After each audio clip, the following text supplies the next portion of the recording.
Hoje sempre com a sua luz rosa de puro amor, nos cubra com a sua energia maravilhosa, nos auxiliando nesse processo evolutivo que é a vida.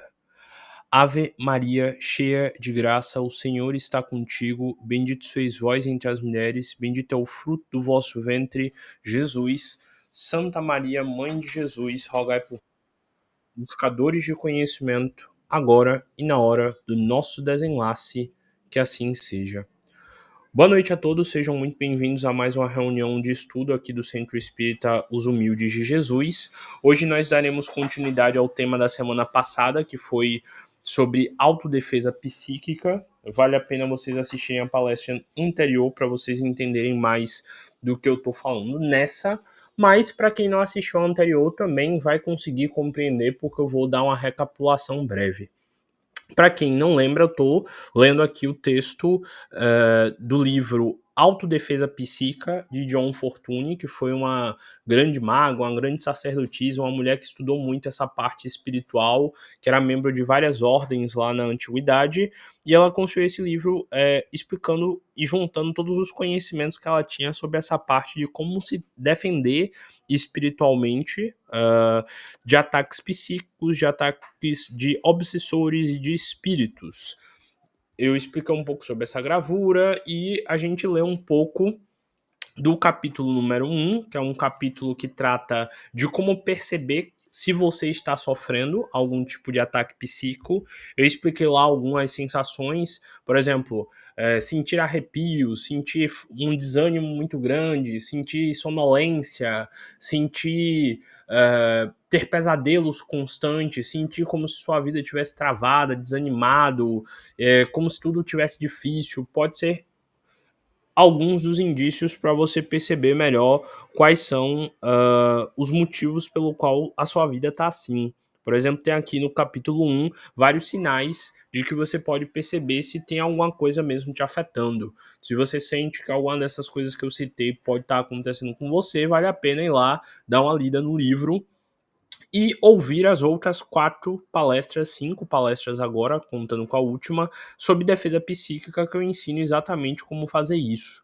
E eu comecei a tratar do capítulo número 2, onde eu expliquei sobre os 3 tipos de sugestão. O primeiro, que é a autossugestão, que é quando você mesmo fala coisas negativas para você e reforça tanto isso na sua mente a ponto de você acreditar. Por exemplo, sei lá, você ficar dizendo que é burro, que é feio, que é estranho, que é esquisito, ou que você não é atraente, ou que você não vai conseguir nenhum amor na vida, ou então, sei lá, que dinheiro não cai de árvore, qualquer crença que você se autossugestiona e é negativo para o seu desenvolvimento é uma autossugestão.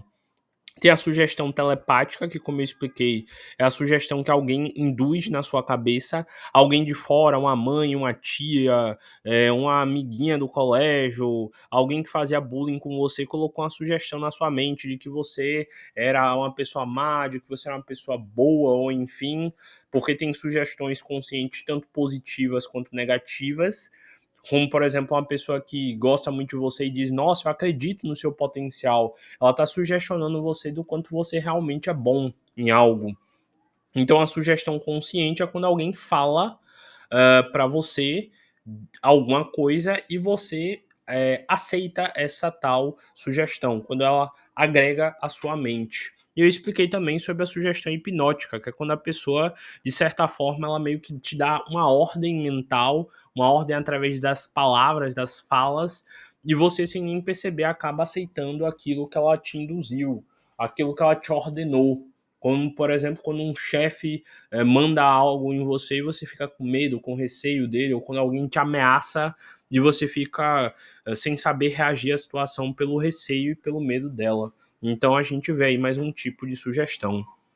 E eu já tinha explicado sobre a sugestão, sobre a autossugestão e sobre a sugestão telepática, que seriam as duas primeiras, e ia estar passando para a terceiro tipo, que é a sugestão hipnótica, quando terminou a palestra anterior. Então vou continuar aqui de onde a gente parou na palestra anterior para a gente trabalhar ainda mais essa percepção de como nós somos sugestionados e de como as pessoas às vezes nos manipulam sem que a gente nem perceba. Lá na última palestra eu citei até algumas técnicas de marketing para te convencer a aceitar comprar um produto que às vezes você nem quer. E aí, continuando, a gente estava aqui nesse trecho, vou ler daqui para a gente dar continuidade. Esse é o resultado final de toda sugestão, e as diferentes espécies de sugestões distinguem-se não pela diferença no resultado final, mas pela porta pela qual elas penetram a nossa mente subconsciente. Lembram? Eu falei que tem 3 tipos de sugestão, mas que pouco importa qual foi utilizada, que no final o resultado é o mesmo. Se a sugestão for bem aplicada, você provavelmente vai acabar fazendo algo, percebendo ou não, querendo ou não, contra a sua vontade ou a favor da sua vontade, sobre algo só porque alguém te induziu a este algo. Alguém externo ou alguém você mesmo. E aí continua.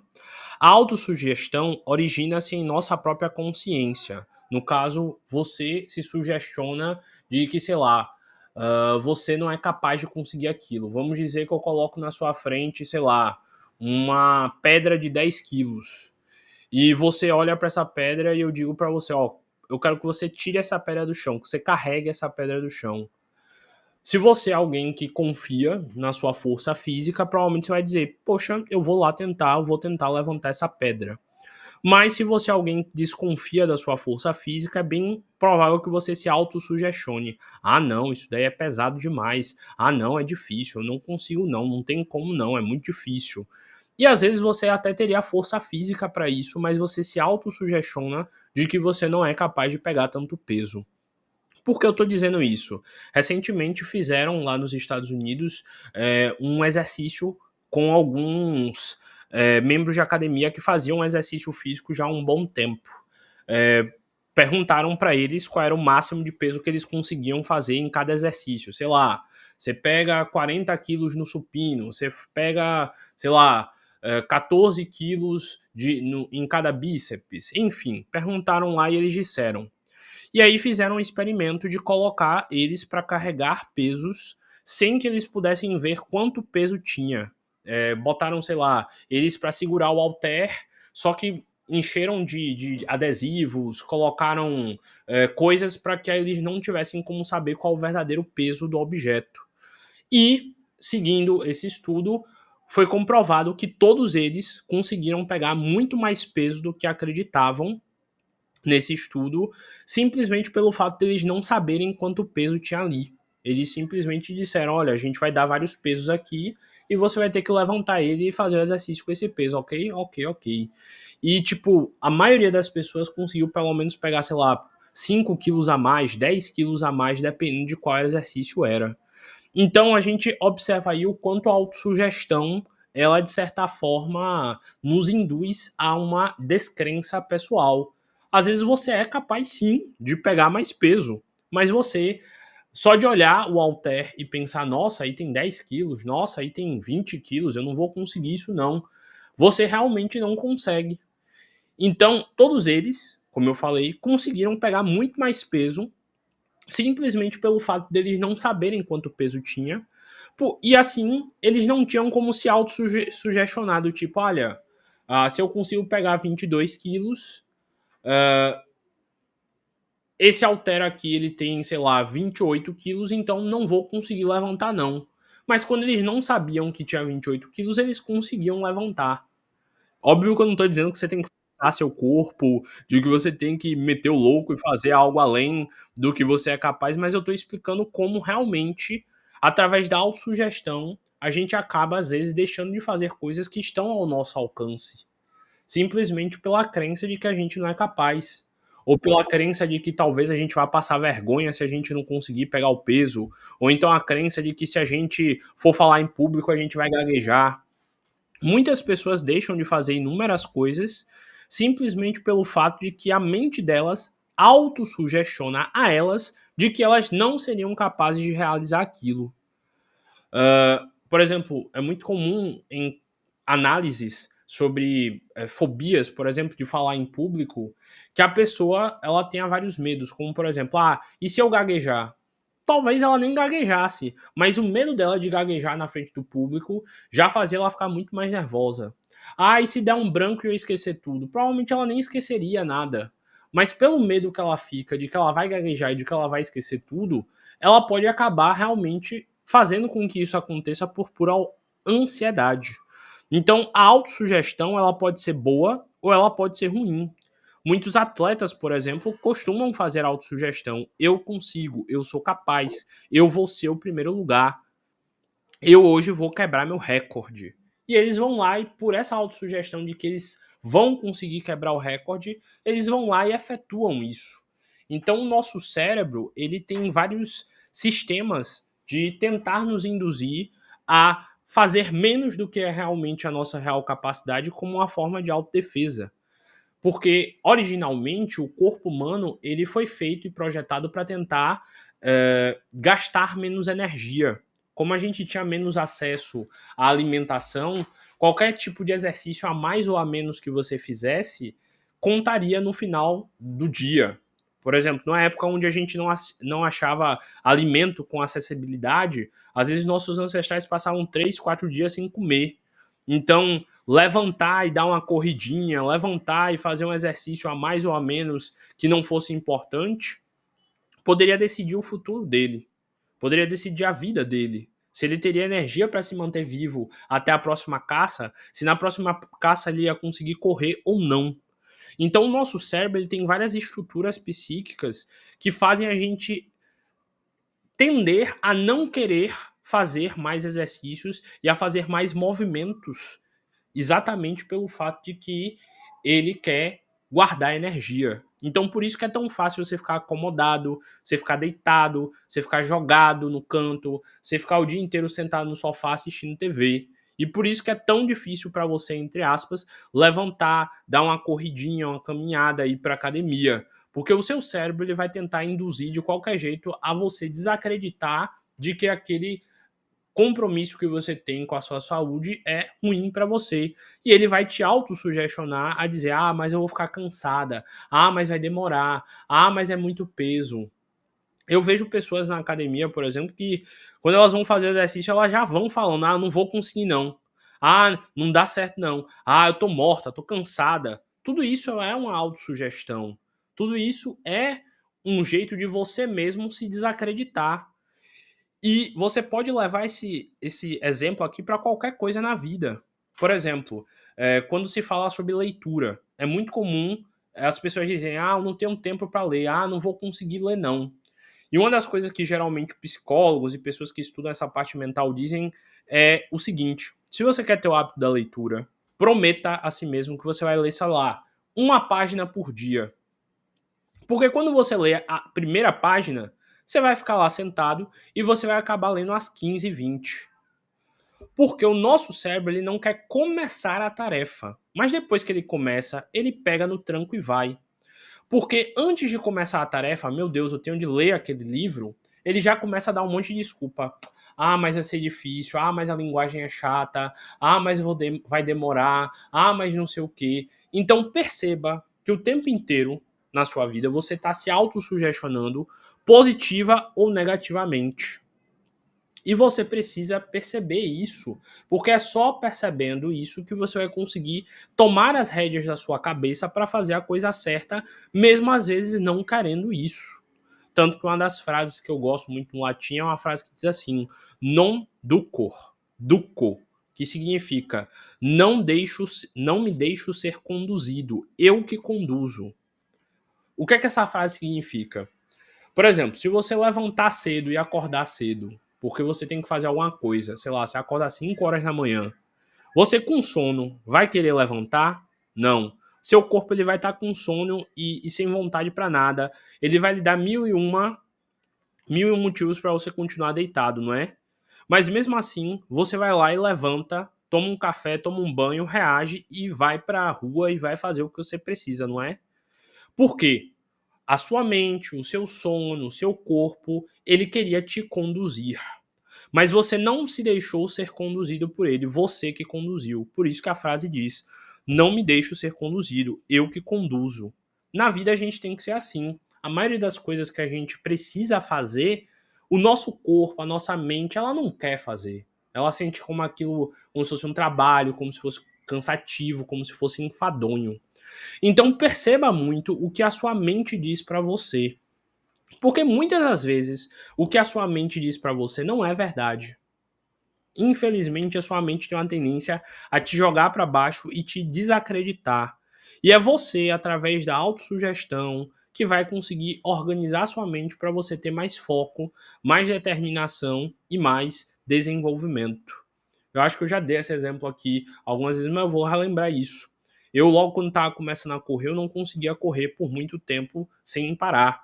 Eu ficava logo cansado, eu começava a tossir, enfim, não conseguia correr por muito tempo sem parar. E um dia um amigo meu, que já corria há muito mais tempo, era militar e tudo mais, ele falou: Chico, hoje a gente vai correr junto, tá bom? Eu, tá bom. E aí eu fui correndo junto com ele. Fui acompanhando o ritmo dele. E a gente foi trocando ideia, conversando, ouvindo música.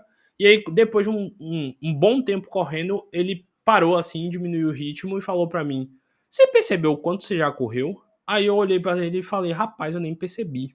Naquele dia eu tinha conseguido correr o dobro do que eu normalmente corria e numa velocidade bem mais rápida, simplesmente porque eu não estava percebendo o que eu estava fazendo.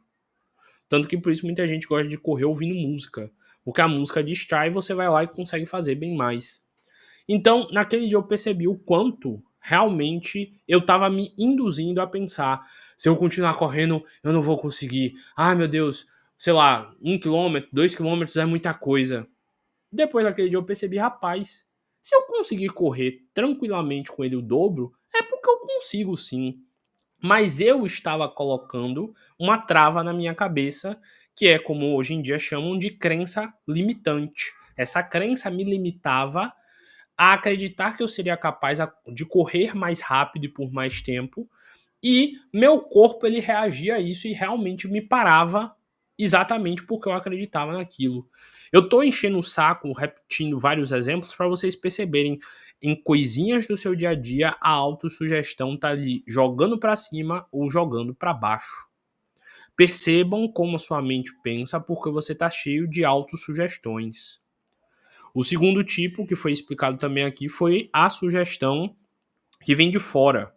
Alguém falando para você algo e te fazendo, sei lá, duvidar de você. Ah, você tá feia, você tá estranho, você tá gorda, ou algo do tipo que lhe pega e você fica inseguro sobre si.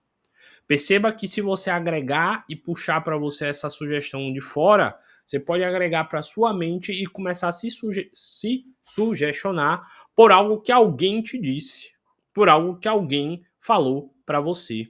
Então, de novo, além de perceber o que vem de dentro de você, do seu laboratório interno, como diz na alquimia, perceba o que também vem de fora para você, do laboratório externo para sua cabeça.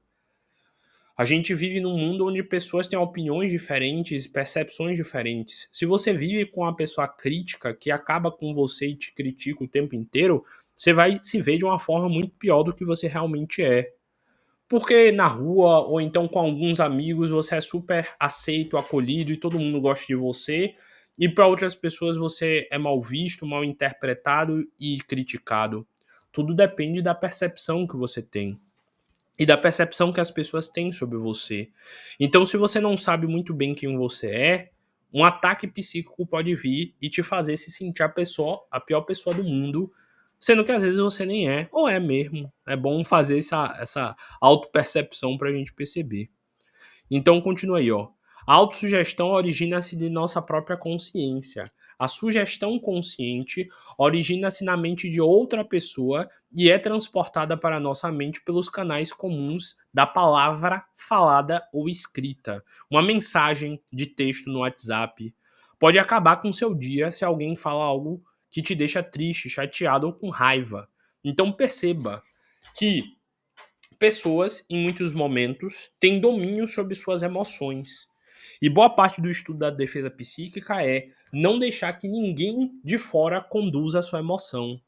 Esses dias eu tava vendo um desses vídeos aleatórios aí da vida e no vídeo dizia o seguinte: quando você vive numa casa onde o humor de uma pessoa define o humor de todo mundo. Geralmente, quando a gente vive em família, tem geralmente uma pessoa na casa que é a pessoa, entre aspas, problemática.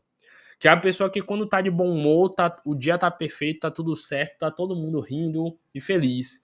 Mas quando essa pessoa acorda de mau humor ou ela tá irritada com algo, ela sai tirando a paz de todo mundo e todo mundo da casa começa a brigar. Então, o que é que essa fala aqui tá dizendo?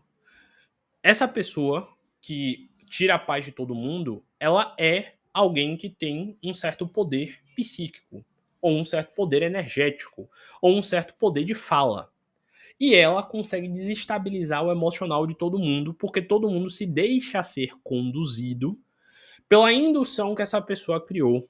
Ela foi até você, ela tocou nas suas feridas, ela tocou naquilo que te deixa angustiado, chateado, naquilo que te deixa, sei lá, com ciúmes, com medo, com raiva. E ela te desestabilizou exatamente por saber onde são seus pontos fracos. Então, quando você estuda a defesa psíquica, você aprende a reconhecer quais são os seus pontos fracos. Você pode parar para pensar aí na pessoa que mais te irrita ou nas pessoas que tiram você do sério.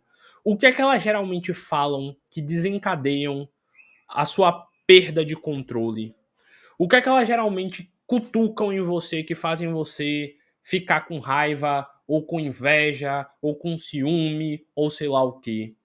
Perceba onde é que essa pessoa pega você e te conduz a um sentimento de raiva, de paixão, ou sei lá o quê, que você vai saber onde é que ela tá te induzindo através da manipulação. A base da manipulação e a base da defesa contra a manipulação é sempre a emoção. E quem tem a capacidade de modificar as suas emoções? Geralmente em relacionamentos tóxicos, por exemplo, as pessoas sempre definem assim, que o companheiro é aquela pessoa maravilhosa, é a pessoa mais generosa e amorosa do mundo. Mas quando você faz uma coisinha errada, ela faz você sentir um inferno na sua vida, exatamente para você aprender a não destratar mais, não machucar mais essa pessoa. Então perceba, a sua vida emocional ela não pode ser conduzida por pessoas de fora de você. Você tem que conduzir as suas próprias emoções. Quando alguém quiser vir te tirar do sério, você tem que parar e perceber, poxa, essa pessoa tá querendo me tirar do sério. Então, eu não vou dar palco pra maluco. Porque a vida é assim. Tem gente que quer te deixar maluco. E se você dá palco pra ela, no caso, preste atenção no que ela fala, alimenta, retruca, briga de volta, você tá dando palco pra maluco. E o maluco vai fazer você ficar doido. Então, quando alguém tá querendo te tirar do sério, quando alguém tá querendo abalar suas emoções, quando alguém tá querendo fazer você ficar confuso, quando alguém tá querendo manipular o que você sente sobre essa pessoa, perceba isso e não se deixe conduzir para onde essa pessoa quer te conduzir. Você pode até fingir que está sendo conduzido para ver qual é a intenção dela, mas não se deixe ser conduzido. Porque quando a pessoa domina a sua cabeça e a sua emoção e como é que você se sente, se você está feliz ou triste, essa pessoa te tem nas mãos. E, como a gente sabe, no mundo tem pessoa boa e tem pessoa ruim. Então as pessoas podem te elevar, se elas forem pessoas boas, e através de palavras te fazerem voltar a ver brilho na vida, ou elas podem acabar com a sua cabeça e fazerem você se sentir a pior pessoa do mundo. Então, saber defesa psíquica é saber conseguir controlar a si mesmo. Por isso que eu falei, toda relação de conversa, de diálogo, tem algum tipo de, diríamos assim, conversa dupla subentendida. É sempre bom você analisar o que a pessoa está falando e aonde essa pessoa quer te levar com o que ela está falando. Porque é assim que você vai conseguir perceber quais são as estratégias e gatilhos de manipulação que a pessoa está fazendo com você, para que assim, antes mesmo dessa pessoa conseguir te colocar no estado mental que ela quer, você consiga sair disso. Então, de novo, tenha consciência de quem você é, tenha consciência do seu estado de tranquilidade e, em principal, medite muito. Porque a meditação é uma das maiores formas de defesa psíquica. Porque quando você medita, você aprende a regular suas emoções, você aprende a se conhecer, você começa a parar para pensar, poxa, por que eu fico nervoso quando fulano aparece, quando fulano aparece? Por que eu sinto raiva de tal pessoa? Por que essa pessoa fala que ela me provoca essas tais emoções? E aí você começa a analisar melhor a sua relação com as pessoas ao seu redor e o que é que elas fazem para te deixar em estado de nervos. E aí você aprende a se defender. Porque a pessoa pode fazer uma sugestão hipnótica em você a ponto de você não conseguir mais acreditar em si mesmo. Sabe aquela pessoa que manipula as palavras? Ela te diz uma coisa e aí você fica mal. E aí depois, quando vocês vão conversar sobre o assunto, ela diz: Não, não foi isso que eu disse, não. Você que entendeu errado. São pessoas que com hipnose, elas fazem tanto você duvidar sobre si que você acaba acreditando nelas. Não tem aquela frase que diz assim, uma mentira contada 1000 vezes se torna uma verdade? Então, pessoas manipuladoras tendem a falar algo com tanta convicção, com tanta certeza, que se você não tiver consciência de quem você começa a acreditar no que a pessoa disse e duvidar de você mesmo, da sua própria memória, do que aconteceu naquele instante. Porque essa pessoa, ela, de certa forma, te hipnotiza mesmo a esquecer o que aconteceu e ela faz um revisionismo manipulando o que você entendeu da situação até ela conseguir o que ela quer. Então, por isso que é muito importante você saber quem você é, saber o que você geralmente fala e ter provas de quem você é, para que quando essa pessoa sair te manipulando aí afora, você tenha a tranquilidade de não cair na pilha, de não cair no nervosismo. Porque quanto mais nervoso, quanto mais fora do controle emocional você fica, pior é a situação e mais a pessoa que está tentando te dominar psiquicamente vai conseguir ter influência sobre você. Aí, continuando o texto. A sugestão hipnótica, que significa literalmente sugestão feita durante o sono, e é, de certo modo, um nome impróprio, é de 3 espécies. Por que durante o sono? A gente pode levar isso para o lado literal, porque a hipnose, ela coloca a hipnose de palco, a hipnose feita por um hipnólogo, coloca você num estado semiconsciente parecido com o do sono. Mas a gente pode levar para também o sentido metafórico. Sabe quando a gente diz fulano tá dormindo no ponto? Às vezes ele tá acordado, mas ele não tá enxergando a situação, ele não tá percebendo ela, e por isso que ele tá dormindo no ponto. Então, dizer aqui que uma sugestão é hipnótica pode significar o seguinte, que você, por não estar atento, por você não estar desperto, por você não estar lúcido, é como se você estivesse dormindo, mesmo você estando acordado na sua vida. Então, por isso que está dizendo aqui sugestão hipnótica. Porque ela, assim como no sono, te faz sonhar com uma realidade diferente da realidade que a gente está aqui e querer acreditar mais no sonho do que na realidade. Então essa hipnose, ela confunde a sua cabeça porque ela te faz ficar em dúvida sobre o que é real, aquilo que a pessoa falou para você para te manipular ou aquilo que realmente aconteceu. Mas bora lá, as 3 espécies de hipnose, de sugestão hipnótica. Em primeiro lugar, a verdadeira sugestão hipnótica é feita quando o sujeito se torna insensível pelos passes magnéticos ou pela fixação de olhos sobre um objeto brilhante. Em segundo, essa aqui é no caso aquela hipnose que a gente vê em programa de TV, pessoas fazendo regressão e tudo mais. Realmente existe hipnose, dá para se fazer. Não é qualquer um que deve fazer, é claro, deve ter muito estudo para isso, mas é uma prática bem interessante. Eu já me diverti muito fazendo hipnose e é um negócio que dá para você brincar um pouco com a mente das pessoas. Mas você tem que ter muito cuidado e muito estudo para você não acabar confundindo e bagunçando mais a cabeça de alguém que já é bagunçado. Em segundo lugar, tem a sugestão dada durante o sono normal, como Coué informa que deveria fazer com crianças. Em minha opinião, um procedimento indesejável. Para quem não sabe, existiam algumas teorias antigamente de que você poderia fazer sugestões hipnóticas a crianças quando elas estão quase dormindo. Sabe aquele momento que ela está meio sonolenta, meio cansadinha? Tinha esse, eu não sei como é que pronuncia certinho, mas é esse nome aqui, que ele dizia que você podia dar sugestões para crianças quando elas estão ali quase dormindo, por exemplo, falando: você é bonita, você é inteligente, tenho orgulho de você, falar palavras positivas. E por ela estar meio que dormindo, meio acordada, ele acreditava que essa sugestão ela tinha mais força, mais poder.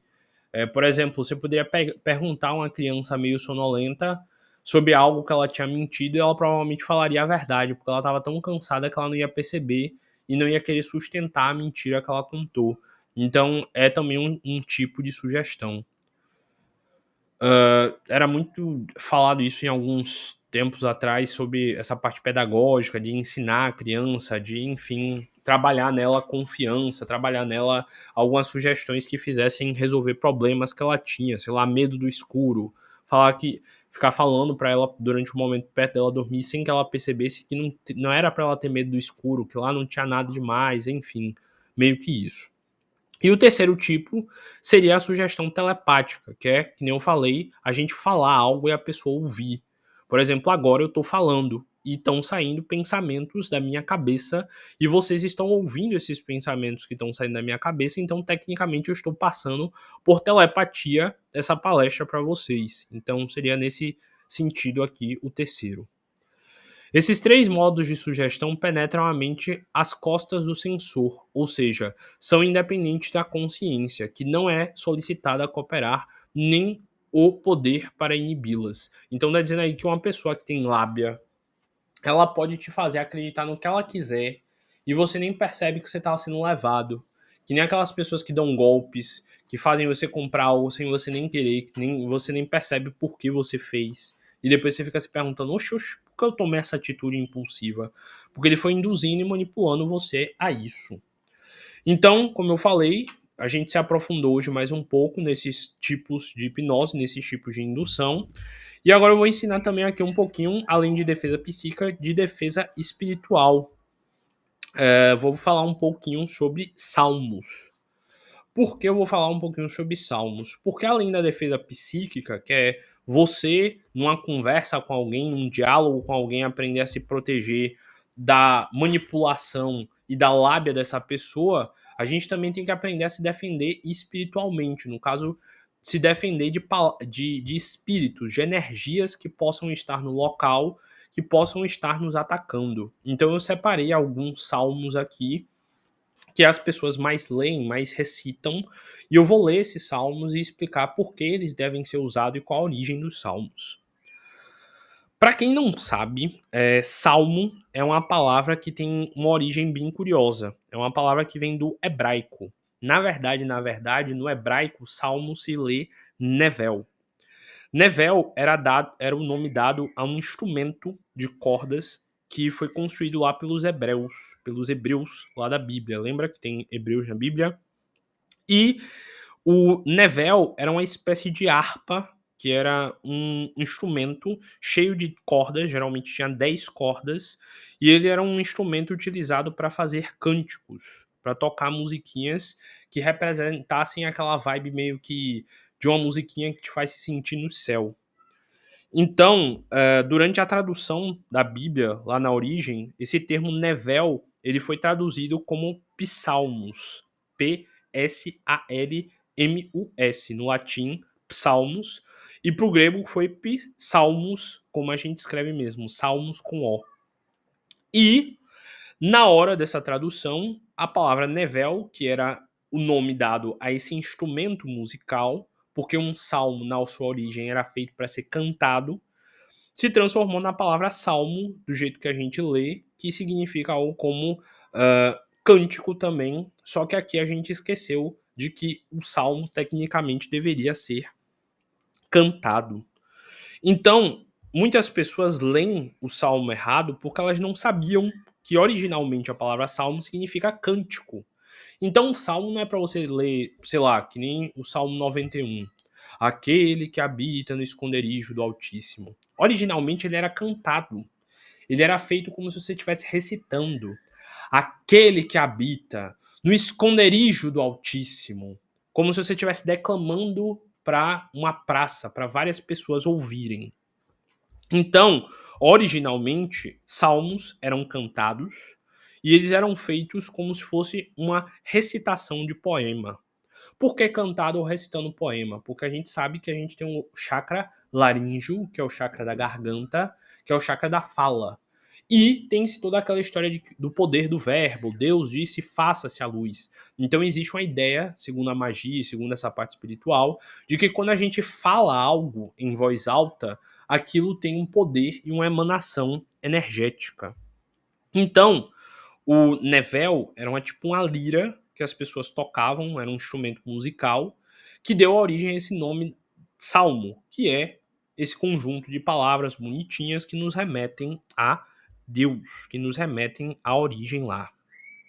Bem, como a gente sabe, existem vários salmos, e para quem não sabe, a pessoa que escreveu a maioria dos salmos foi o rei Salomão. Lá na Bíblia tem aquela parte que fala sobre os reis, que conta toda a história do rei Salomão. E é dito que lá no original existiam apenas 72 salmos.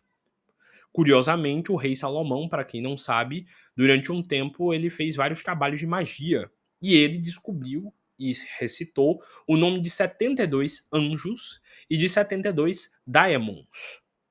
E segundo a magia cerimonial, ou a magia salomônica, cada um dos salmos, cada um dos 72 salmos, está associado a um dos 72 anjos. E segundo essa crença, de novo, estou resumindo muito, passando muito por cima por causa do tempo, se você souber recitar o salmo certo, você está meio que chamando a energia desse anjo para sua casa e, ocasionalmente, você está afastando a energia desse daemon, que seria o demônio oposto ao anjo, da sua casa. Você estaria afastando ele, porque a energia boa que você está chamando é a do anjo para dentro da sua casa. Tanto que tem cálculos que fazem pela sua data de nascimento que você descobre o nome do seu anjo. E pelo nome do seu anjo você tem como descobrir qual o salmo que corresponde à sua energia e a você. Os outros salmos, além dos 72, foram escritos por Davi, o filho de Salomão. Então tem vários salmos que foram continuados e escritos a mais. Os outros salmos, que vai até 150, que nem eu falei, foram pelo rei Davi. E também tem várias curiosidades associadas a isso, mas o tempo não vai me permitir explicar, porque eu vou ter que ler ainda o salmo. Então, só para deixar claro para vocês saberem, originalmente, lá na antiguidade, quando você ia evocar um salmo, você tinha de ler ele em voz alta, e você tinha de ler ele em voz alta com o seu corpo direcionado para a região onde o sol nasce. Porque nas antigas religiões o sol representava Deus, a luz de Deus e a luz do brilho do Altíssimo.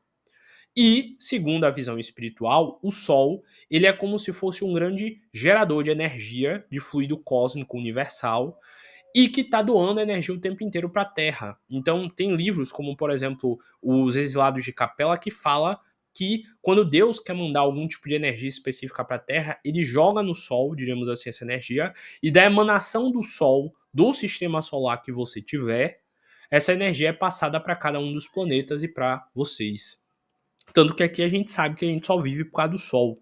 O sol nasce, ele faz fotossíntese nas plantas, você come frutas, legumes e até carne, e na carne você come as gramíneas que o bicho que você está comendo comeu. Então no final a gente come sol todos os dias.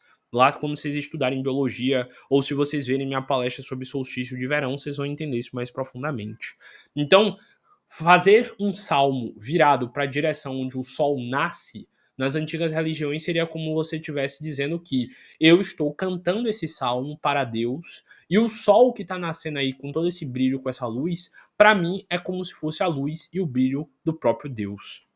Então, originalmente, se você fosse fazer um salmo, você tinha de fazer ele cantado e você tinha de fazer ele virado para a direção do sol nascente. Descubra onde na sua casa fica a direção do sol nascente, e quando você for fazer orações ou salmos, seria bom se você fizesse para essa direção, caso você sinta que isso tenha alguma diferença para você. E também era comum você fazer salmos que tivessem associados ao objetivo que você queria. Tem listas na internet que, se você pesquisar, tem salmos específicos para cada coisa. Por exemplo, o Salmo 91 geralmente é um salmo para proteção. O Salmo 23 é um salmo para atrair riqueza e fartura para sua vida. O Salmo número 12 pode ser feito para quem quer trazer amor, um relacionamento, uma companheira, um companheiro. E o Salmo 27, que é o meu favorito, é para vencer batalhas, para vencer desafios e para se manter motivado na vida. O Salmo 91, por exemplo, era muito utilizado na antiguidade para rituais de fechamento de corpo, que era quando você estava fechando energeticamente e criando uma grande barreira de proteção energética ao seu redor, para que nenhum espírito, nenhuma entidade, nenhum tipo de energia atacasse você. O Salmo 27, por exemplo, que eu falei aqui, que é um salmo de proteção, de poder e de força, ele é um salmo que está associado ao anjo da hierarquia dominação. Eu já fiz palestra aqui sobre os níveis angélicos. E é o anjo Eiratel. O anjo Eiratel, ele tem uma capacidade de domínio, de força, de poder. Então, ao evocar esse salmo, você está meio que pedindo proteção a Deus e força para você dominar a si mesmo e se manter confiante nele até que você realize o seu objetivo. Então, eu vou ler aqui rapidamente os salmos e explicar um pouquinho por cima para que vocês percebam o quanto ele é forte. Lembrando, quando você for fazer o salmo, se você não puder fazer em voz alta, porque você mora com outras pessoas e elas vão achar estranho, faça pelo menos na sua mente como se você estivesse declamando. Ou então avise para todo mundo, ó, gente, eu tô orando aqui, vou pedir a Deus uma força, vou fazer o Salmo 91. Como aqui no Brasil a maioria é católica, eu acho que se você fizer o Salmo 91 em voz alta, ninguém nem vai ligar. Vai achar um pouquinho estranho, mas pelo menos vai ver que você tá chamando por Deus. Então, em relação ao Salmo 27, que como eu falei é o meu favorito, olha o poder que ele tem. Você tem que declamar ele, e que nem eu falei, declamar virado para o sol. Olha o que ele fala. Ó Senhor, tu és a minha luz, tu és a minha salvação. A quem temerei? Ó Senhor, tu és a força da minha vida. De que me recearei? Então olha como ele já começa. Ele está chamando por Deus, ele está dizendo que Deus é a luz da vida dele. É a salvação da vida dele. Então por que ele vai ter medo de algo se Deus está com ele? O Senhor é a minha força, é a força da minha vida. Então por que eu vou me recear de algo ou de alguém? E aí continua. Quando os malvados, meus adversários e meus inimigos vierem contra mim, eles tropeçarão e cairão, e comerão as suas próprias carnes. Então, de novo, está dizendo aqui, ó, eu estou protegido por Deus. Então, se alguém, um adversário, um inimigo, vier contra mim, ele vai tropeçar e cair, e ele vai comer as próprias carnes. Isso aqui é num sentido simbólico, é claro, no sentido de que ele vai sofrer a própria dor que ele estava querendo jogar contra a minha carne, contra o meu corpo. Então, olha o poder de um salmo desse quando você faz ele com confiança. Olha as palavras de poder que tem nele. E desde lá, da antiguidade, quando começou a Bíblia, tem várias pessoas que oram esse mesmo salmo pensando com essa mesma intuição e essa mesma intensidade. Então, fazer um salmo é como você fazer um Pai Nosso, é como você fazer uma Ave Maria. Só que cada salmo tem um objetivo diferente. Então, é como se você fizesse aqui um Pai Nosso focado em aumentar a sua autoconfiança, aumentar a sua força, aumentar a sua fé naquele momento que você está inseguro, que você está perdido. Olha a beleza desse salmo e quanta força ele passa. Esse daqui é um salmo para você vencer desafios e para você aumentar a sua fé e sua autoconfiança. Vou passar para o Salmo 91 para dar tempo. Esse daqui é considerado um grande salmo de proteção, de limpeza energética, de proteção da sua casa, de proteção da sua família. Olha as palavras que tem no Salmo 91. Aquele que habita no esconderijo do Altíssimo. Altíssimo, para quem não sabe, é Deus. O esconderijo seria, por exemplo, estar sob a proteção dele. Eu estou escondido sob a proteção de Deus. Se Deus me escondeu e está me protegendo, quem é o doido que vai bater de frente com Deus para tentar alguma coisa se é ele que está me protegendo? E aí continua. A sombra do Onipotente descansará. Onipotente é também outra referência a Deus. Onipotente é aquele que tem todo o poder, o que é o mais poderoso de todos. Se eu tô na sombra do Onipotente, se eu tô sob a capa dele, sob a proteção dele, eu posso descansar e ficar tranquilo, porque é Deus que tá fazendo minha guarda. Se você tivesse, sei lá, com medo de ser atacado por alguém e você soubesse que Deus está na porta da tua casa te protegendo, tu ia ficar com algum tipo de medo, de receio? É Deus que tá lá, velho. Tá doido? É Deus. E aí continua.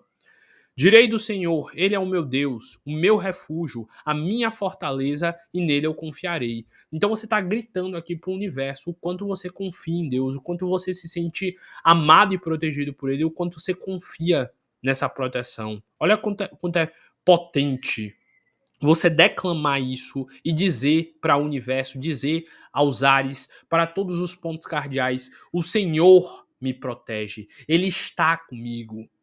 Eu não tô sozinho, é Deus que me protege. E aí continua. Porque ele te livrará do laço do passarinheiro. Para quem não sabe, esse daqui é um dos textos que geralmente ninguém entende o porque tá aí e nem sabe o que é. Tanto que tem gente que interpreta o passarinheiro como se fosse o diabo. Eles acham que passarinheiro é um termo para definir o diabo, mas não é isso. É porque lá na época existia o laço do passarinheiro. O laço era tipo. Sabe aqueles desenhos animados que eles colocam um laço no chão de corda? Aí quando a pessoa pisa, a corda puxa e ela fica pendurada de cabeça para baixo? O laço do passarinheiro é isso. Só que na época era tipo um laço ou uma rede que eles faziam às vezes até com crina de cavalo e eles colocavam em árvores, colocavam em meio a galhos e tudo mais. E quando o passarinho batia nessa redezinha, essa rede se fechava e o passarinho ficava preso nela. Então, quando fala aqui, ó, porque ele te livrará do laço do passarinheiro, significa que Deus vai te proteger de armadilhas que nem você tinha visto que estavam no teu caminho. Que antes mesmo de que algo de ruim te aconteça e te prenda, ele vai te livrar disso. Então dizer que ele vai te livrar do laço do passarinheiro é tipo dizer que ele vai, no bom baianês, te livrar do esparro. Ou então que ele vai tirar você da situação que é barril, da situação que é difícil, da situação que vai te colocar em problema. E da peste perniciosa, no caso de qualquer doença, de qualquer coisa negativa que possa lhe atacar. Então, mais uma vez, eu estou dizendo aqui, ó, Deus constrói uma fortaleza ao meu redor. Olha aqui essa parte que é uma das mais bonitas. Ele te cobrirá com suas penas, com as penas dos anjos que estão sob o comando dele. E debaixo de suas asas te confiarás, a sua verdade será o teu escudo e broquel. Então, mais uma vez, a gente vê aí o quanto o Salmo 91 ele é um salmo de poder, de força, de guerra, de batalha. Ó, tô protegido por Deus. Agora para o salmo de riqueza, que geralmente atrai prosperidade, dinheiro para quem está com dificuldade, querendo um emprego, algo do tipo. O Senhor é meu pastor e nada me faltará. O que é que isso aqui quer dizer? Ó, Deus é o dono do mundo, ele manda em tudo. Então, se Deus quiser, ele vai me dar. Não adianta eu ficar com medo, não adianta eu achar que eu não vou achar emprego, que eu não vou ter dinheiro. Se Deus é o meu pastor, se ele cuida do pasto, se ele cuida desse pastão que é o mundo, nada me faltará. Deitar-me-á, deitar-me faz em verdes pastos. É porque eu já li os salmos em várias interpretações de várias bíblias. Então, às vezes eu lembro da tradução de outra Bíblia, e aí eu vou ler aqui e tá a tradução. Enfim, por isso que às vezes eu tô travando aqui na leitura. Não é que eu seja analfabeto, não. É por causa desse vício. É, em algumas Bíblias eles usam tu ou vós, aí, enfim. Deitar-me faz em verdes pastos, guia-me mansamente a águas tranquilas. Então tá dizendo aqui, ó, se Deus é o pastor desse mundão sem porteira, ele vai me colocar no pasto mais verde, cheio de fruta, cheio de alimento, cheio de dinheiro. Ele vai me botar em águas tranquilas. Essa dificuldade, esse medo, esse vazio emocional que eu tô vai sumir. Refrigera a minha alma, guia-me pelas veredas da justiça, por amor do teu nome. Então, se eu estou sob o nome de Deus, sob a proteção dele, se ele é o meu Senhor, eu vou conseguir tudo e o dinheiro vai vir até mim, o emprego vai vir até mim. Então você pode mentalizar, Senhor, eu quero um emprego. E depois você pode cantar esse salmo em voz alta. Como é que eu vou fazer isso, Francisco? Sei lá, 7 dias seguidos, no mesmo horário, sei lá, todo dia 9 horas da manhã, todo dia, sei lá, 6 horas da manhã, todo dia no nascer do sol, ou todo dia no pôr do sol, você vai fazer. Geralmente é melhor no nascer do sol, no pôr do sol é outra energia diferente. No início do dia, no início da manhã, você vai fazer durante 7 dias seguidos, no mesmo horário, mentalizando esse mesmo desejo, e aí seria como se você estivesse fazendo a simpatia para atrair emprego, dinheiro, ou seja lá o que. E se você quer amor, você quer um romance, uma pessoinha do teu lado, você pode fazer o Salmo 12 por, sei lá, 12 dias. Você que sabe, você escolhe aí 7 dias também.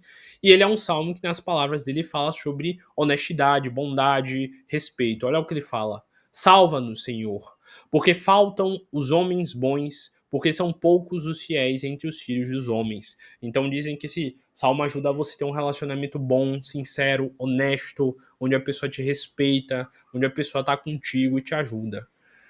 Vão ter salmos aí que nessas listas você vai ler salmo para tal coisa, salmo para a saúde. E quando você lê o salmo, ele vai parecer não ter sentido nenhum, não ter relação nenhuma com o que você está pedindo. Mas isso acontece, às vezes é uma linguagem rebuscada, é uma linguagem diferente, e se você não souber interpretar, você pode não perceber por que ele seria um salmo para isso, mas geralmente tem um significado. Por exemplo, essa parte aqui do laço do passarinheiro.